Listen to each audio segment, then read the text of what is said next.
علی بھی اگلا سوال ہے کہ رسول اللہ صلی اللہ علیہ وآلہ وسلم کی جانب سے یا اپنے فوت شدہ ماں باپ اور دیگر رشتہ داروں کی طرف سے قربانی دی جا سکتی ہے؟ دیکھیں جی، قربانی کے دنوں میں چند کرٹیکل کوسچنز جو ہیں ان میں سے ایک یہ کوسچن بھی ہے۔ لوگ رسول اللہ صلی اللہ علیہ وآلہ وسلم سے اپنی محبت کا اظہار یہ بھی سمجھتے ہیں کہ آپ کی طرف سے جانور قربان کیا جائے۔ محبت کا اظہار تو اس میں تو کوئی بری چیز نہیں ہے، بلکہ یہ تو ہمارے ایمان کا حصہ ہے، لیکن وہ چیز مشروع بھی ہو۔ اس حوالے سے ایک حدیث پیش کی جاتی ہے جامع ترمذی اور سنن ابی داؤد سے کہ مولا علی علیہ السلام ہر سال 2 مینڈے قربان کرتے تھے۔ تو آپ سے کسی نے پوچھا آپ 2 مینڈے کیوں قربان کرتے ہیں؟ انہوں نے کہا مجھے نبی علیہ السلام نے وصیت کی تھی کہ اے علی میرے بعد بھی تم نے 1 مینڈا میری طرف سے قربان کرنا ہے، تو ایک میں اپنا کرتا ہوں، ایک نبی علیہ السلام کی طرف سے کرتا ہوں۔ اب یہ روایت جو ہے نا جی یہ کمزور ہے، اس میں شریک القاضی مدلس ہیں اور ان سے روایت کر رہے ہیں، سما کی تصریح نہیں ہے۔ امام ترمذی نے اس حدیث کو لیا ہے لیکن اس پہ جرا کوئی نہیں کیا ہے، لیکن ساتھ ہی انہوں نے عبداللہ بن مبارک کا قول نقل کیا ہے کہ میت کی طرف سے قربانی درست نہیں ہے، اور اگر کوئی قربانی کرے گا تو وہ صدقہ شمار ہوگی، جس طرح کہ میت کی طرف سے آپ صدقہ اور خیرات تو کر سکتے ہیں نا، میت کو تو ثواب پہنچتا ہے صدقہ اور خیرات کا۔ مسئلہ 74 میرا اصالہ ثواب کے اوپر ریکارڈڈ موجود ہے۔ اور پھر عبداللہ بن عمر فرماتے ہیں کہ جو میت کی طرف سے قربانی کی جائے گی نا، پھر وہ چونکہ صدقہ ہے میت کی طرف سے، وہ سارے کا سارا اللہ کی راہ میں خرچ کرنا ہوگا، اور پھر اس میں امپلائڈ ہے کہ پھر گائے میں حصہ نہیں ڈال سکتا، وہ پورا بکرا ہی میت کی طرف سے دینا ہوگا، اور بیسیکلی وہ قربانی نہیں ہو رہی ہوگی بلکہ وہ صدقہ ہو رہا ہوگا، اور وہ آپ خود نہیں کھا سکتے، اصالہ ثواب کے لیے ہو رہا ہوگا۔ باقی جو لوگ اب اس معاملے میں اجتہاداً کہتے ہیں کہ میت کی طرف سے قربانی ہو سکتی ہے اور نبی علیہ السلام کی طرف سے بھی ہو سکتی ہے، اس کی دلیل وہ پکڑتے ہیں وہ مسلم کی حدیث سے کہ نبی علیہ السلام نے جب چتکبرے مینڈے قربان کیے تو آپ نے الفاظ استعمال کیے اللہم تقبل من محمد و آل محمد و امت محمد، کہ اے اللہ اسے قبول کر لے محمد صلی اللہ علیہ وآلہ وسلم کی طرف سے، ان کی آل کی طرف سے اور ان کی امت کی طرف سے۔ تو یہ تو نبی علیہ السلام کی خصوصیت تھی، کیونکہ النبی اولیٰ بالمؤمنین من انفسہم و ازواجہ امہاتہم، نبی صلی اللہ علیہ وآلہ وسلم مومنین کی جانوں پر اس سے بڑھ کر حق رکھتے ہیں، اور مومنین کی مائیں ہیں ان کی بیویاں جو ہیں نبی علیہ السلام کی۔ اس کانٹیکس میں ایک حدیث بخاری مسلم میں ہے کہ جب اللہ تعالیٰ نے نبی علیہ السلام کو وسعت دی تو جب کبھی کوئی مقروض کا جنازہ لایا جاتا تھا نا، تو اس وسعت سے پہلے تو آپ کہتے تھے کہ جب تک اس کا قرضہ نہیں اترتا میں جنازہ نہیں پڑھاؤں گا، اور جب مقروض کا جنازہ وسعت کے بعد آتا تو آپ فرماتے ہیں کہ قرآن میں آیت ہے النبی اولیٰ بالمؤمنین من انفسہم و ازواجہ امہاتہم، تو میں سب سے زیادہ حقدار ہوں کہ میں اس کا قرض اتاروں۔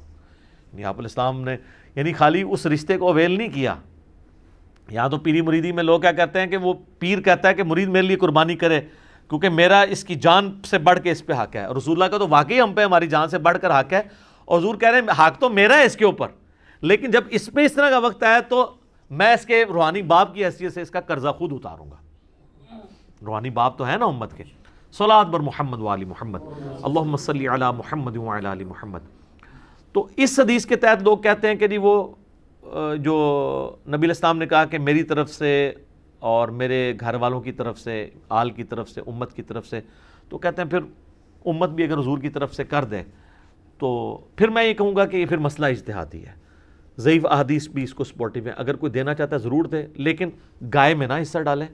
اللہ سے ایک بکرا دینا چاہتا ہے ضرور دے۔ اور پھر جس طرح ابن مبارک نے فرمایا، عبداللہ ابن مبارک نے امام حنیفہ کے شاگرد ہیں، امام حنیفہ کے شاگردوں میں سے ہیں اور امام بخاری کے دادا استادوں میں سے، کہ پھر اس طرح کا گوشت خیرات کیا جائے گا۔ باقی یہ ہماری جذباتی ایفیلیشن ہے۔ مجھے بتائیں کہ رسول اللہ صلی اللہ علیہ وآلہ وسلم اس کام سے خوش ہوں گے جو انہوں نے امت کے ذمہ لگایا ہے کہ امت کرے،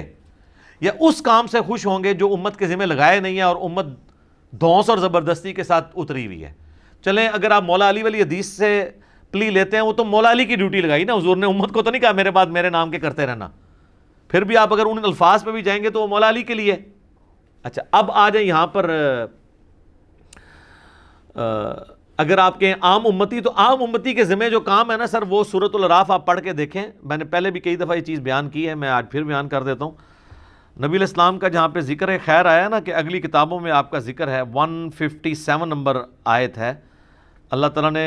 فرمایا اعوذ باللہ من الشیطان الرجیم الذین یتبعون الرسول النبی الامی الذی یجدونہ مکتوبا عندہم فی التوراۃ والانجیل، یہ اس نبی امی کی پیروی کر رہے ہیں جس کا ذکر لکھا ہوا پاتے ہیں اپنے پاس تورات اور انجیل کے اندر، یأمرہم بالمعروف وینہاہم عن المنکر، جو کہ انہیں نیکی کا حکم دیتے ہیں، ان کو برائی سے روکتے ہیں، وَيُحِلُّ لَهُمُ الطَّيِّبَاتِ، اور حلال کر چیزیں ان پر پاکیزہ چیزیں حلال کرتے ہیں، وَيُحَرِّمُ عَلَيْهِمُ الْخَبَائِث، اور جو خبیث گندی چیزیں ہیں وہ ان پر حرام کرتے ہیں اللہ کے اذن سے، وَيَضَعُ عَنْهُمْ إِسْرَهُمْ، اور ان پر جو بوجھ تھا وہ ان سے دور کرتے ہیں۔ ظاہر شریعت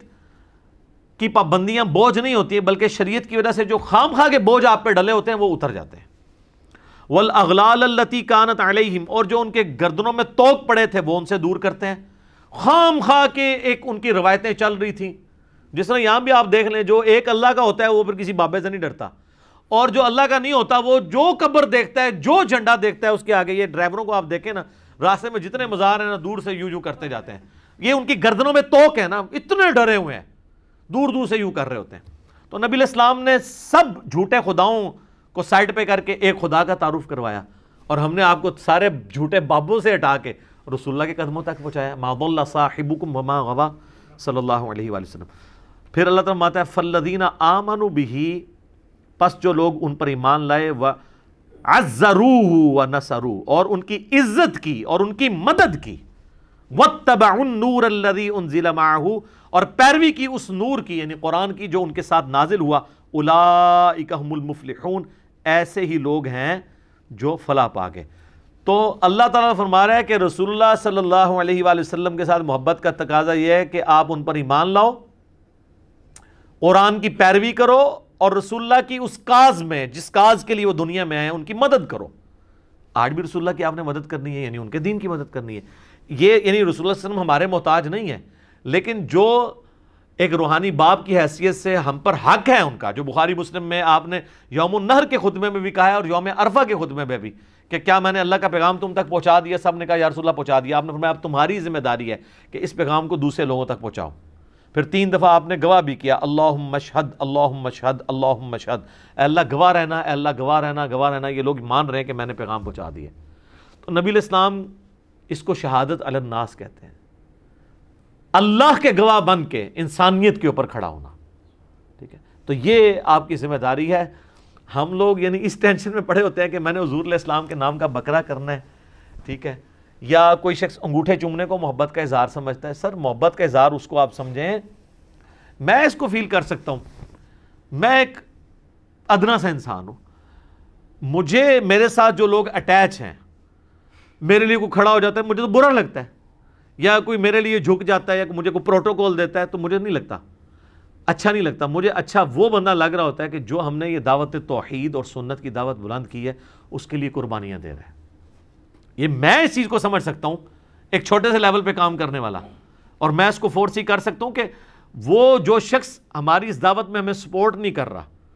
اور صرف جو ہے وہ آگے پیچھے پھرنے کے چکروں میں ہے، تو مجھے تو وہ کوئی کچھ بھی کنٹریبیوٹ نہیں کر رہا۔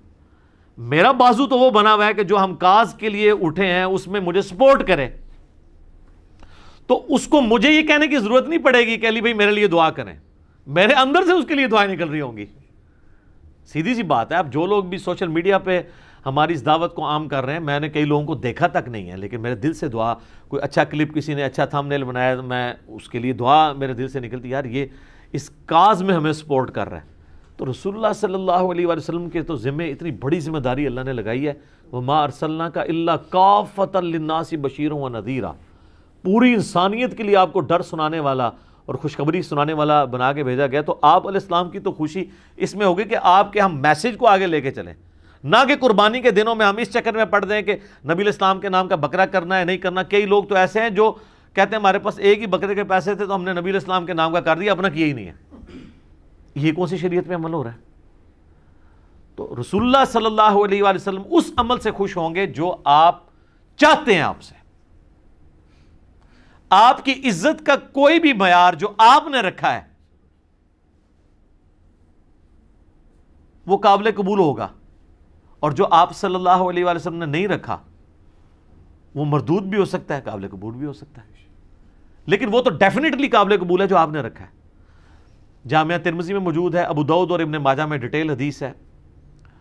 اور اس حدیث کے اندر شریک القاضی مدلس ہے، لیکن سما کی تصریح سنن کبریٰ البیہقی میں موجود ہے کہ ایک صحابی قیس بن سعد کہتے ہیں میں کوفے کے پاس ہیرا نامی شہر میں گیا تو میں نے دیکھا لوگ اپنے سردار کو سجدہ کرتے ہیں، تو جب میں مدینہ شریف واپس آیا تو میں نے حضور علیہ السلام کو سجدہ کیا، آپ نے فرمایا سر اٹھا، یہ کیا کر رہا ہے؟ جب میں فوت ہو جاؤں گا تم میری قبر سے گزرو گے تو کیا اس پہ بھی سجدہ کرو گے؟ ان کا نہیں یا رسول اللہ۔ تو آپ فرمایا پھر مجھے بھی سجدہ کیوں کر رہے ہو؟ اگر میں سجدہ جائز سمجھتا تو بیویوں سے کہتا اپنے خامدوں کو سجدہ کریں اس حق کے سبب جو اللہ نے ان کو دیا ہے۔ تو نبی صلی اللہ علیہ وآلہ وسلم نے اپنی عزت اور تعظیم کا وہ راستہ جو شرکی کیٹیگری میں فال کر سکتا تھا یا آپ کی تعلیمات کے خلاف تھا، اس کو سائڈ پہ کر کے آپ نے کہا یہ کام ہے کرنے کا۔ آپ دیکھیں کئی صحابہ ہیں جو حضور کی وفات کے وقت وہاں موجود نہیں تھے، وہ بڑی دردناک حدیث ہے۔ معاذ بن جبل کو جب حضور علیہ السلام نے یمن کا گورنر بنا کے بھیجا تو آپ جو ہے وہ گھوڑے کے ساتھ پیدل چل رہے تھے اور چھوڑنے آئے، اور آپ نے پھر فرمایا تھا کہ ہو سکتا ہے معاذ اب اگلی دفعہ آؤ تو تم میری قبر پہ آؤ، تو انہوں نے کہا یا رسول اللہ میں تو میں آپ کا آخری دیدار بھی نہیں کر سکوں گا۔